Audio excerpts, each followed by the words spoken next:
Hola, buenas noches a todas y todos los que nos sintonizan hoy aquí en la página de la RENACE. Yo soy Gabriela Guillén, soy colaboradora de la Red Estatal de Círculos de Estudio de Querétaro y voy a estar aquí acompañándolos para la presentación del boletín semanal número 22 de la RENACE. Hoy estaremos hablando sobre un tema muy importante para nosotros los mexicanos, ya que el pasado 2 de febrero el presidente de la República, Andrés Manuel, anunció que va a crear una empresa que va a explotar el litio. Comenzamos.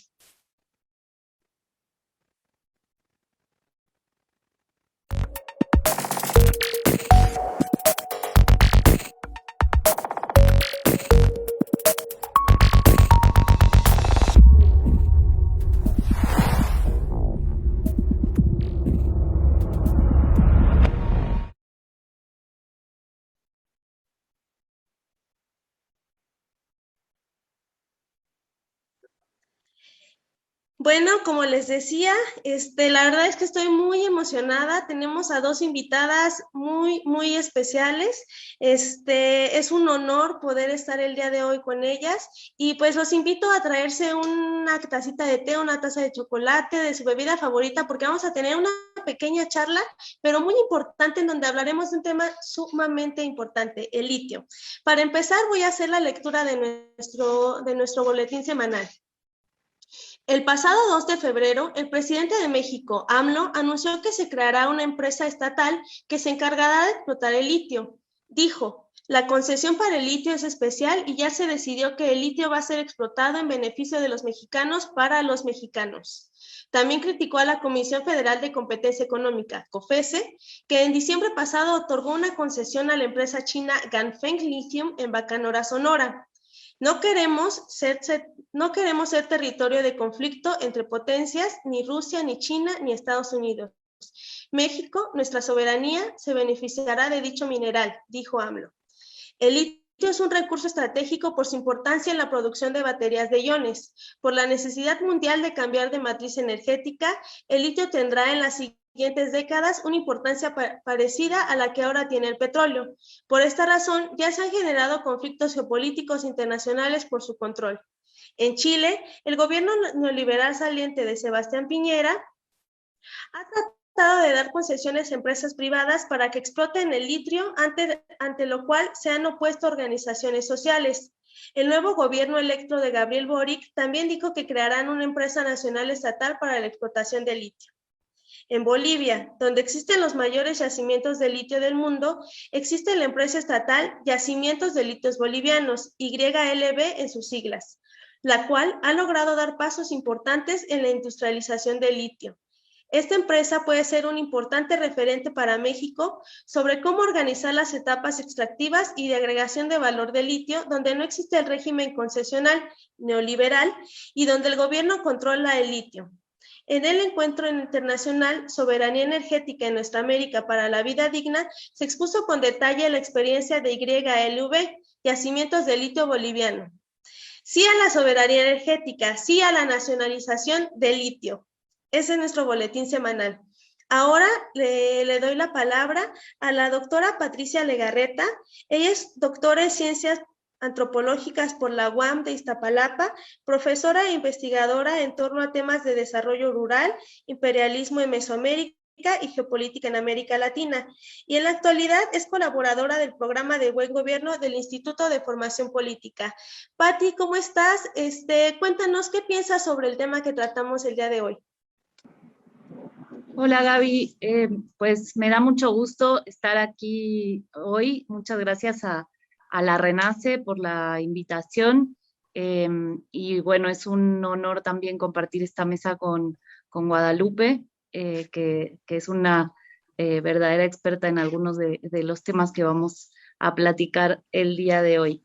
Entonces, bueno, obviamente me parece que la decisión que ha tomado el presidente de crear una empresa de litio es sumamente importante para nuestro país, especialmente considerando que durante los gobiernos neoliberales todo el tema de las concesiones que se habían llevado a cabo, no solamente en torno al litio, sino en general, las concesiones mineras que se otorgaron en más del 30% del territorio, se otorgó en concesión más del 30% del territorio, y de estas un porcentaje muy pequeño realmente fue orientado a la producción, porque algo que destaca mucho es que durante el periodo neoliberal se utilizaron las concesiones mineras para la especulación. ¿De qué manera sucedió esto? Eh, para una empresa, bueno, todos sabemos que Toronto, la Bolsa de Valores de Toronto, es una bolsa que fue creada pues justo para promover la especulación financiera, y entonces México se volvió, así como Toronto se volvió un paraíso para las mineras, México también de esta forma. Entonces, por solo tener una concesión, es decir, que el Estado mexicano otorgara una concesión para las empresas, estas empresas que no se dedican a producir, sino solamente a especular en las bolsas de valores, eh, ellas con eso podían adquirir deuda y pagar altísimos salarios para los gerentes de sus empresas. Entonces, esta es una de las, quiero ser muy breve y no extenderme mucho, pero este es uno de los mecanismos pues que fueron permitidos o posibilitados durante el periodo neoliberal. Y entonces en México, en el caso del litio, tenemos concesiones de litio que afortunadamente hasta ahora no se han explotado, pero sí las empresas que tienen estas concesiones, pues obviamente están generando ganancias en los mercados internacionales sin que los mexicanos veamos un beneficio de ello, ¿no? Y esto además es porque ellas reportan deuda al Estado mexicano y por lo tanto ni siquiera pagan impuestos por tener estas concesiones. Muchas gracias, Patti, por tu participación.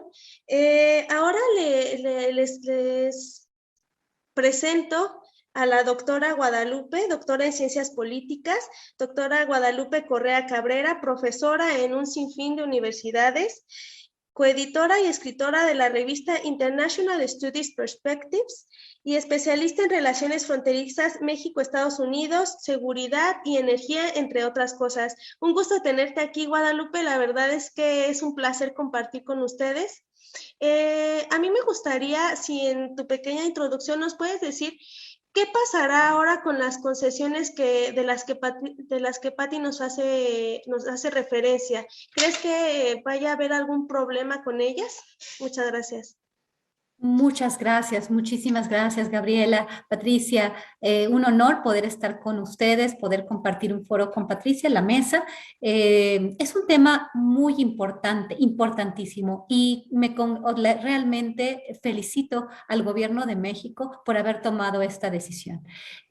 Antes de pasar al tema de las concesiones, quisiera decir que el litio, como se presentó en el boletín, después de la pandemia del COVID-19 se hace todavía por las baterías de iones, más importante por el trabajo a distancia y el avance de la tecnología que en estos últimos años ha sido tan importante. Realmente no podemos vivir sin nuestros teléfonos inteligentes y sin nuestras computadoras. Y cada vez esto avanza más. Se vuelve un recurso estratégico, un recurso de seguridad nacional. Entonces, estas concesiones ya se dieron, pero como pasa en todos los países, en todos los mercados, cambiaron las condiciones en este momento, se reevaluó ese otorgamiento, y bueno, como somos un país soberano, obviamente se tiene que pagar una penalización. No estoy completamente clara cómo se va a hacer esto, qué va a pasar con la empresa china que tenía esta concesión en su mayoría. Bueno, no da más una empresa china, pero cómo estas concesiones se va a llevar para atrás, ¿no? Lo que pasó en 1938 con la nacionalización del sector petrolero, pues obviamente se tuvieron que pagar una cantidad importante a las empresas que tenían sus inversiones, las empresas extranjeras que tenían sus inversiones en México. Pero se puede hacer y la ganancia para el gobierno mexicano, por lo tanto, la ganancia para el pueblo mexicano va a ser tan importante. Ahora, quiero hacer un pequeño comentario que no se ha hecho, que no se hizo en el boletín y que me parece muy importante, que está relacionada con mi investigación en el sector de la energía. Llevo más de una década estudiando estos temas, estudiando el tema de las reformas al sector energético y hasta dónde iban los grandes capitales, cómo iban avanzando en su capacidad de control territorial. ¿Y cómo se hacía? Mientras se estaba avanzando el tema de la reforma y la construcción de infraestructura estratégica para en ese momento enfocarse en el gas y el petróleo, en la extracción de gas natural y la construcción de los ductos. En ese momento, grupos de la delincuencia organizada de corte paramilitar, estoy diciendo, no sabemos el origen. Podrían estar relacionados con gobiernos extranjeros, con empresas extranjeras, con empresas nacionales, y estaban vinculadas, obviamente, a autoridades por la protección que se les daba. Entonces, la conclusión de este libro, que se llama Los Zetas Inc., Corporaciones Criminales de Energía y Guerra Civil en México, habló de cómo, y esto pasó en 2019, muy cerca de estos grandes yacimientos de litio en Sonora, cuando la familia Levarón, las esposas y los hijos de esta familia fueron interceptados por un convoy y las camionetas fueron quemadas y ellos fueron asesinados. Este tipo de eventos se dieron desde principios de este siglo, pero realmente esto se hizo más visible desde el año 2007, que realmente se consolida y comienza realmente la estrategia, la guerra contra las drogas. En ese momento se genera una confrontación entre las fuerzas federales y estos criminales paramilitares que de alguna forma lo que estamos viviendo ahorita, por ejemplo en Zacatecas, pareciera ser de ese tipo. La presencia de grupos que no son narcotraficantes normales, los narcotraficantes no quieren que se les vea. Pero esta violencia de este tipo para llamar a las fuerzas federales y además de todo para los refuerzos que podrían llegar de los Estados Unidos, y se genera mucho más violencia que desplaza poblaciones, que desplaza comunidades. Lo que pasó en el caso de la frontera entre Estados Unidos y México, la frontera entre Sonora y Chihuahua, en la parte norte con la familia Levarón, que también dio como consecuencia la caravana que hizo esta familia con el presidente Trump para decirle sí, declarar a los carteles mexicanos, que no sabemos carteles de la droga, qué tipo de grupo criminal. Entonces, creo que la creación de esta empresa va a limitar un poco la aparición de grupos para poder generar esta inestabilidad, que se puedan clarificar de alguna manera, limpiar estos territorios y que puedan llegar estas empresas. Esto fue lo que yo vi, lo que yo pude documentar, esta relación. No supe el origen de estos grupos, pero lo pude ubicar en el noreste mexicano y en la zona del Golfo de México y en muchas otras regiones donde había recursos naturales importantes para la generación de energía. Estoy hablando de gas, petróleo, mineral de hierro, agua, y en este caso el litio. Entonces, si nosotros mapeamos la existencia de estos recursos y la aparición de grupos paramilitares criminales para limpiar y para que ellas puedan llegar y sea más sencillo, pues hacer posible las concesiones y poder llegar a las inversiones de estas empresas. Híjole, me parece un tema bastante interesante y creo que sí no lo habíamos tomado en cuenta. Realmente los invito, creo que la doctora Guadalupe escribió un libro. ¿Nos puedes recordar el nombre? Se llama Los Zetas Inc., Corporaciones Criminales, Energía y Guerra Civil en México. Se publicó en el año 2017 por Texas University Press y por Editorial Planeta en el año 2018. Los Zetas Inc. Ok, bueno, pues los invitamos a leerlo porque es otro problema coyuntural muy importante que lo que nos está comentando la doctora Guadalupe. Ahorita, pues nos mandan saludos aquí los que nos están viendo desde el Estado de México, de Nezahualcóyotl, desde Querétaro, Israel Figueroa, formador de los círculos de estudio. Y yo ahorita tengo una pregunta que bueno, yo me dedico mucho también a salir a territorio, a brigadear, a conocer, a hablar con la gente y mucho de lo que escucho es que, por ejemplo, ¿para qué hacen una empresa de litio? Si, por ejemplo, Pemex, que ya la tenemos, nunca hemos recibido nada de ella. Entonces, bueno, eso es lo que mucha gente piensa aquí en Querétaro, que en realidad es un bastión panista. También, por ejemplo, hay un diputado federal que es secretario de la Comisión de Energía, que no quiero decir su nombre, pero él textualmente, y cito, dijo, el Estado debe ser regulador, no debe ser productor ni inversionista. Él piensa que nosotros estamos tratando el litio como el tesoro de Moctezuma y que no estamos viendo hacia el futuro. Pati, ¿tú qué piensas sobre estas declaraciones? ¿Qué piensas sobre esto de que el Estado no debe ser, que el Estado no debe tener empresas, de que el Estado únicamente debe ofrecer las condiciones al sector privado y no meterse más allá? Gracias, Gaby. Pues me parece muy interesante que alguien piense que Pemex no nos ha dado nada. Pemex nos ha dado pues la posibilidad de tener educación pública y salud pública de calidad.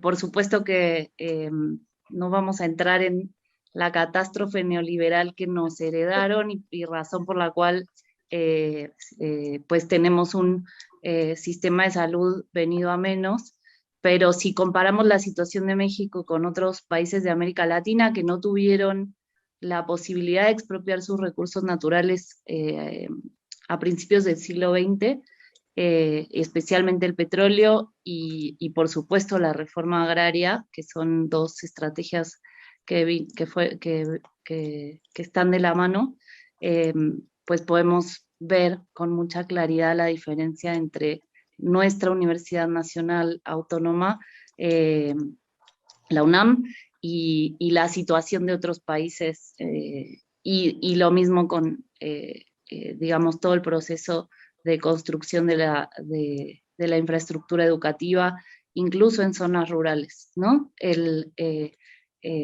Igual no tenemos mucho tiempo para entrar en ello, pero solo con eso podemos ver la forma como Pemex, el que pudiéramos expropiar el petróleo, es decir, que no fueran los magnates del petróleo como Rockefeller, que en el siglo XIX habían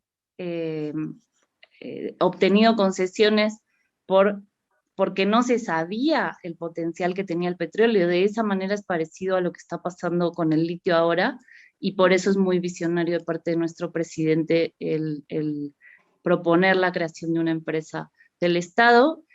Cuando se otorgaron las concesiones en el siglo XIX, que no se llamaban concesiones, se deslindaban tierras, así se llamaba, durante el porfiriato, pues se pensaba que eran baldíos y se invitaba a los extranjeros a ver qué encontraban para desarrollar el potencial. Y este potencial llevó pues a empresas como Rockefeller a volverse monopolios mundiales en el tema del petróleo, ¿no? Si vemos las condiciones de trabajo que había, hay muchos videos en internet donde podemos ver las condiciones de trabajo terribles que se daban en estos campos petroleros, y era porque no estaba regulado. Entonces también eso es un asunto que es importante considerar, el que el Estado participe y sea, digamos, quien administra los recursos naturales, en este caso el litio, lleva pues a que podamos tener una verdadera regulación.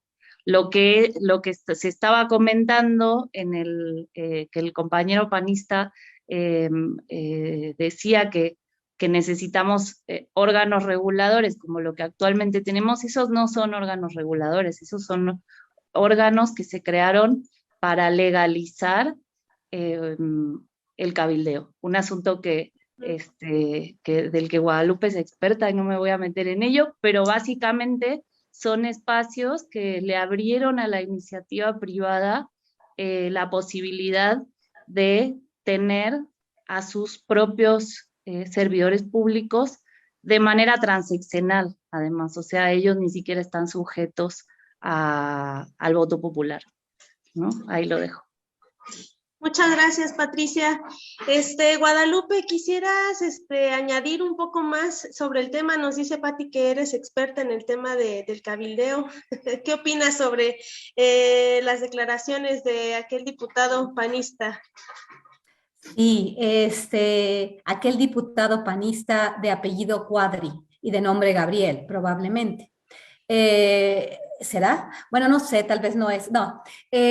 Bueno, es muy relacionado con el tema del cabildeo definitivamente, con el tema de estos personajes que fungen como intermediarios entre una industria que es oligopólica y en realidad el tema del litio es tan importante porque el sector de la energía está formado por muy pocas empresas que tienen poder de mercado y que al final, pues este poder de mercado se va a reflejar en la dependencia de países como el nuestro, donde estas empresas no tienen sus centros de operación. Los centros de operación están en el mundo desarrollado, están en países como China, están en países como Rusia. Creo que el presidente, a pesar de todo este tipo de argumentos cortos, sin base científica, sin base social, como los de algunos legisladores o algunos representantes de estos grupos empresariales tan importantes, que al final de todo, pues este poder de mercado dejan a las poblaciones más pobres de los países dependientes desarrollados, pues a merced del gran capital transnacional. Lo que me parece importantísimo que suceda y que también tenemos que ver en el caso del cabildeo, en el caso de estos legisladores que más que legislar por su gente, por su país, parece que están legislando para las empresas, para los grupos de interés, pero lo delicado en este contexto es que la mayor parte de estas empresas son, obviamente, atrás de ellos están los fondos de inversión, pero son empresas transnacionales. O sea, realmente, ¿quién está vinculado al sector de la electricidad? Y en el caso del litio, estamos hablando también de empresas transnacionales que fungen en un espacio, ¿no? Y también son espacios de pleitos en geopolítica, de luchas geopolíticas. Entonces, nosotros vamos a estar en medio y ¿quién va a sufrir de estos elevadísimos precios, de estas pugnas para el control, el avance geopolítico? Pues somos nosotros, porque nosotros no tenemos control sobre nuestros mercados de recursos que son estratégicos. ¿Cómo va a poder avanzar un país si no tiene baterías, si no tiene computadoras? Entonces, creo que en este sentido es muy importante. Y sí, hay que entender que en democracias, que en un mundo tan desigual como el que tenemos, este tipo de estructuras oligopólicas, de alguna forma, pues, tienen y contratan y tienen relaciones contractuales con personas de los países en desarrollo que están realmente pues comprometidas con los capitales y que van a avanzar los intereses de los mismos con el Congreso y con las autoridades públicas. Y esto es muy delicado, ¿no? Hay que transparentar este tipo de acciones, este tipo de consultorías, este tipo de cabildeos, porque también en México se vio o se sabe de manera informal, sin mucha investigación judicial, que la reforma del 2013 se aprobó con esquemas corruptos y con entrada de dinero, que muchos de estos intermediarios para representar los intereses de quien les estaba pagando, pues de acuerdo a lo que dice el señor Lozoya, la ex cabeza de Petróleos Mexicanos, se le paga a algunos legisladores para que aprueben este tipo de leyes o que detengan, como en este caso, la reforma al sector eléctrico. Porque en el caso del litio se tomó una decisión por parte del Ejecutivo y creo que fue una decisión muy apropiada bajo este esquema de geopolítica y bajo este esquema de compañías de estructuras oligopólicas en el tema del litio. Creo que es muy interesante, sí, sobre todo la cuestión del cabildeo, porque ahorita, bueno, ya no tenemos la mayoría que arrasaba y podíamos cambiar las leyes como fue en la pasada, el pasado, bueno, los diputados pasados. Sin embargo, bueno, se nos acaba el tiempo. No sé si, Patti, quisieras darnos unas últimas palabras, invitar al público, a la población en general, ¿cómo podemos nosotros participar desde nuestros trabajos, desde nuestro, pues como lo dicen por ahí, desde nuestra trinchera? ¿Qué puede hacer una persona, un ciudadano que no está tan inmerso en la política para apoyar esta iniciativa del presidente? Y con esto despedimos a Patti.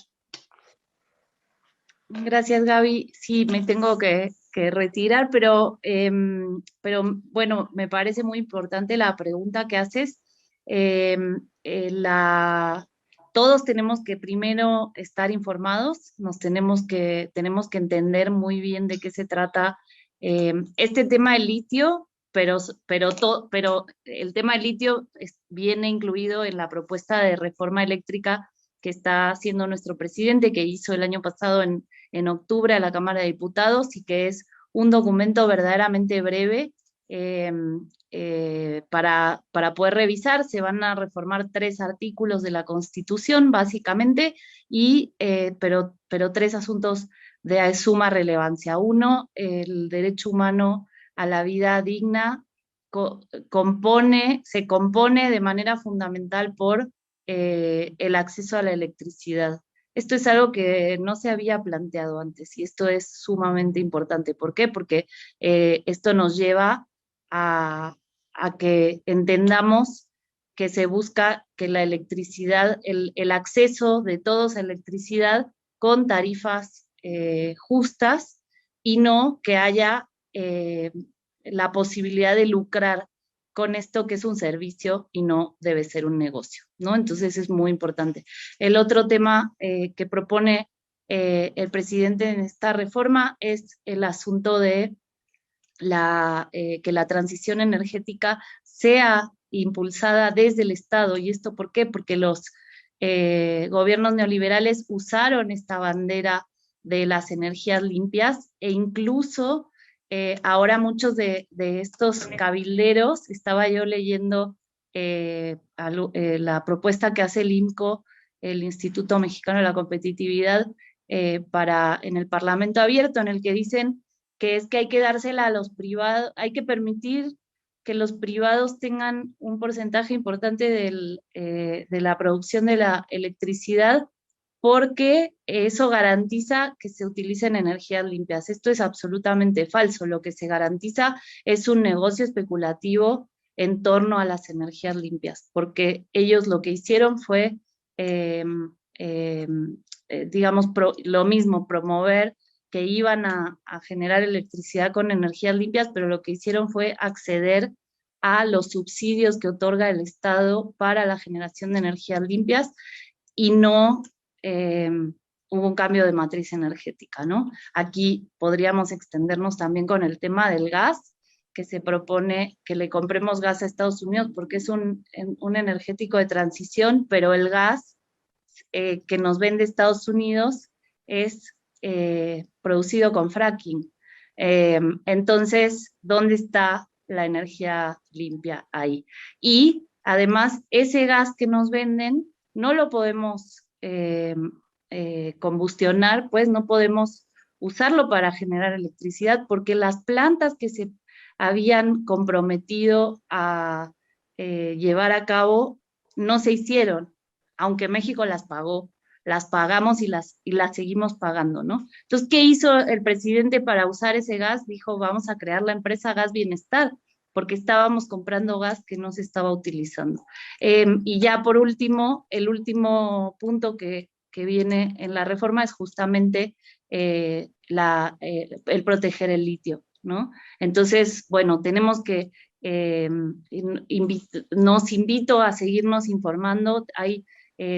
Estamos produciendo información desde el instituto.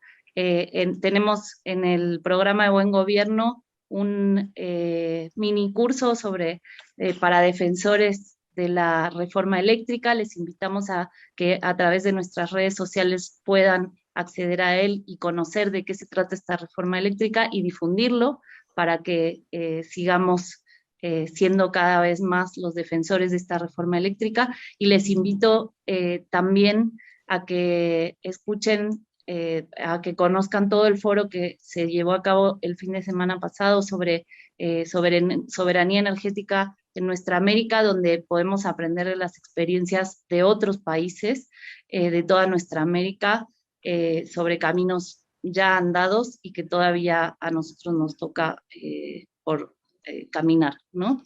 Muchísimas gracias nuevamente. Muchas gracias a ti, Pati.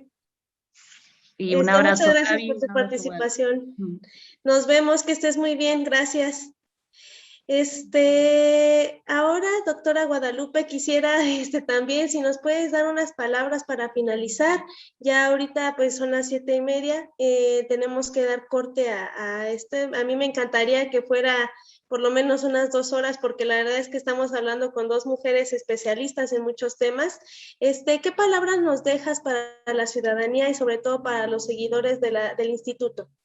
Claro que sí, que nos informemos, que tengamos la manera de argumentar por qué es importante esta reforma y que nos informemos, que sepamos exactamente de qué trata, qué implica para esta nación y que no nos vengan a decir que nosotros no tenemos argumentos y solo estamos diciendo nombres, porque los tenemos. Y el presidente, la Comisión Federal de Electricidad y todos aquellos expertos que pusieron este proyecto, que lo formaron, lo hicieron con conocimiento de causa y los argumentos ahí están.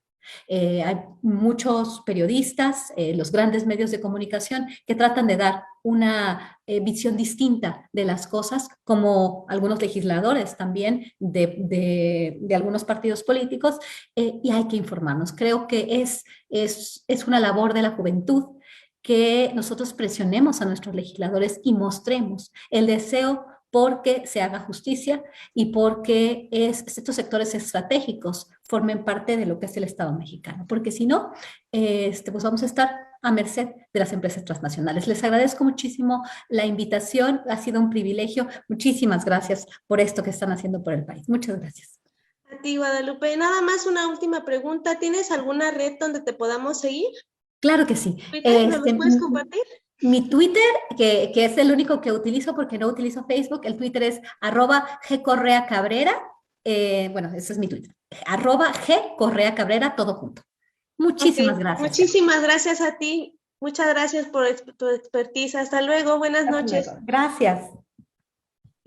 Bueno, damos por terminada la sesión de hoy. Espero que les haya gustado. Ya saben, pueden seguir a Pati y a la doctora Guadalupe en sus redes sociales. Y los invito para la próxima semana. Estará otra compañera o compañero llevando a cabo. Espero que lo hayan disfrutado. Muchísimas gracias por sintonizar. Y recuerden seguir a la RENACE. Y pues en esta ocasión los invito a seguir también a la página de la Red Estatal de Círculo de Estudio Querétaro. Ahí también tenemos dinámicas de información muy interesante. Hasta luego.